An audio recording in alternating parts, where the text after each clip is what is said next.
Why are so many people leaving QROPS? This is a huge problem in the industry right now, and in today's video I'm going to explain it to you very easily for you to understand. And if you're in a situation such as having a QROPS and you're wondering whether you should transfer out or not, you can get in touch below with myself or one of our senior financial advisors via WhatsApp to have an informal conversation or a full Calendly appointment if you want to go into more detail. Okay guys, so QROPS. QROPS came into existence in 2006, ironically, as part of legislation in the EU about pension freedom and people had to move their pensions around. From 2006 until I would say 2010 up until 2015, there was almost this ideology outside of the United Kingdom by financial advisors that if someone was a non-UK resident and had a UK pension and they wanted to transfer out, had to go to a QROPS. Absolute rubbish.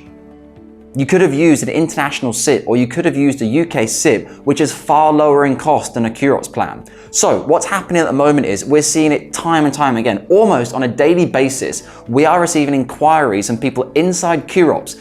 It always says something like, "Dear Dominic," or "Dear Cameron James, I have an existing QROPS. I'm not very impressed with my financial advisor. The performance has been pretty poor. I don't really know what to do with it. Can you help me with it?" The reason they're asking all these things is because QROPS, in my personal opinion, are nowhere near as well regulated as UK pension assets such as a SIPP. The range of products that you can put inside a QROPS is far more vast than an international SIPP or a UK SIPP. What happens with this is a lot of unscrupulous offshore financial advisors inside the QROPS plan will then stick things such as a commission bond where they get paid 7-8% commission, client gets a fixed penalty for 7, 8, 10 years to lock that client in even more with that bad financial advisor. They will then go and take a load of juicy funds which pay them a massive back-ended commission or upfront commission and basically screw the client. If the client invests $500,000 into a QROPS, I've seen QROPS 10 years later that are worth 480, 490, 500,000 or maybe 520,000.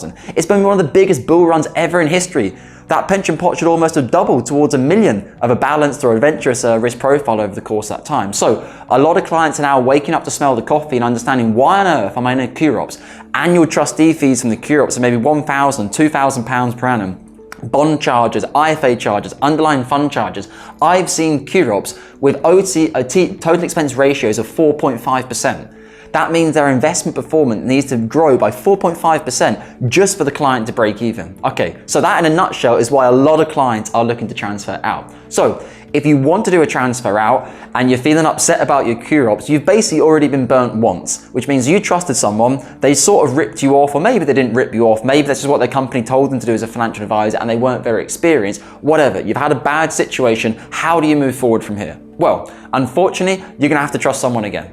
You're going to have to do your research on independent financial advisors, I would say in the UK if you can, or ones that have an FCA regulation such as ourselves here at Cameron James to fix the mess for you. Now, when I say fix the mess, QROPS to SIPP transfers are an absolute nightmare. I hate them as CEO. I love them because if it helps clients out, but I hate them from a commercial perspective because they are one of our least profitable services. They eat up the time and they eat up the energy of our teams. Why? Because the QROPS trustees, in my experience, plus the financial advisor underneath, the offshore financial advisor typically, do not want to lose the business.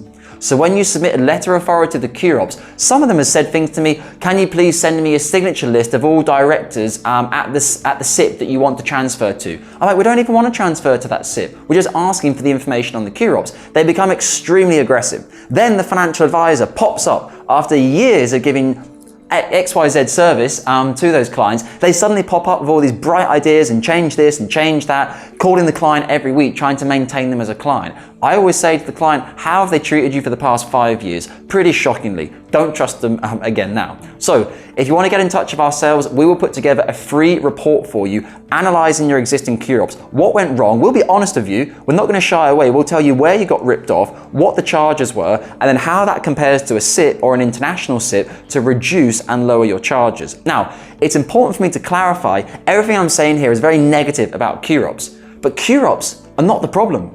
The problem are the financial advisors associated with QROPS. Non-UK resident advisors, non-FCA regulated advisors, on a general scale of 1 to 10, rip clients off far more than UK financial advisors, where in 2012, the FCA or RDR regulation was brought in, which effectively banned financial advisors from taking large commissions without the client knowing about it. There's a lot more transparency in the UK. So we'll put together your free advice report for you to understand the difference between the two.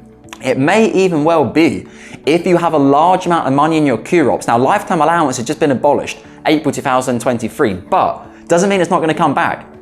Labour will almost certainly come back to power by the polls at the moment, and they will almost potentially introduce lifetime allowance. So you don't want to move from a QROPS back to a SIPP with 1, 2, 3, 4, 5 million, and then lifetime allowance is introduced again. Now, what you would actually do is want to move from a QROPS to another QROPS, or potentially a lower QROPS, or even keep your existing QROPS. All QROPS for £1 million, around £1,000 per annum, £1,500 per annum. That is not the biggest cost, whilst it is a big cost.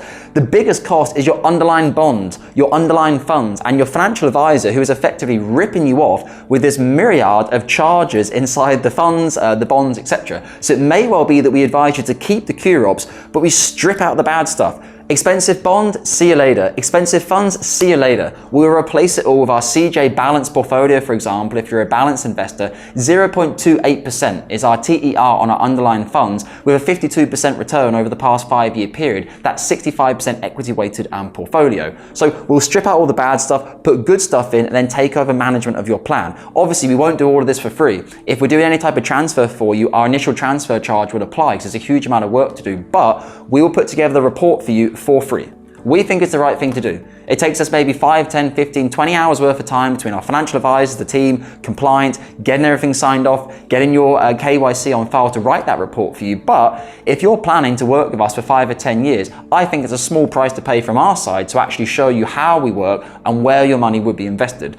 Particularly if you've already been ripped off inside a QROPS. Extra transparency is always important to make you feel comfortable that actually this time you're going to fix it rather than potentially screw it up like you did last time when you did your QROPS transfer. And don't feel too bad about that. I have clients of mine who are senior directors at financial firms, big FTSE 100 firms, who did QROPS transfers with unregulated and bad financial advisors. So don't feel bad. It happens to a lot of people, but what you need to do now is fix it.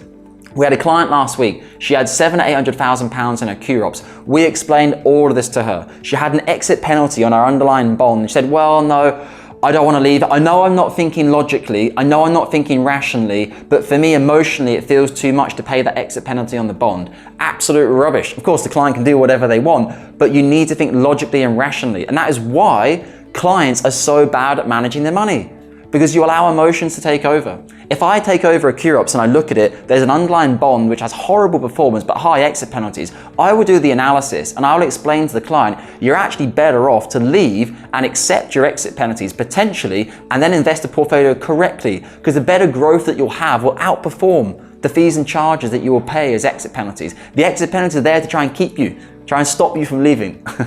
So anyway, guys, if you have any questions about QROPS, let me know. And as always, the very best thing you can do for my channel, if you like my content and you think I do a good job, please like and subscribe below. The majority of people don't like and don't subscribe. It would really mean a lot for me, so please do that. And as always, take care with your UK pension assets and your QROPS. Thank you very much.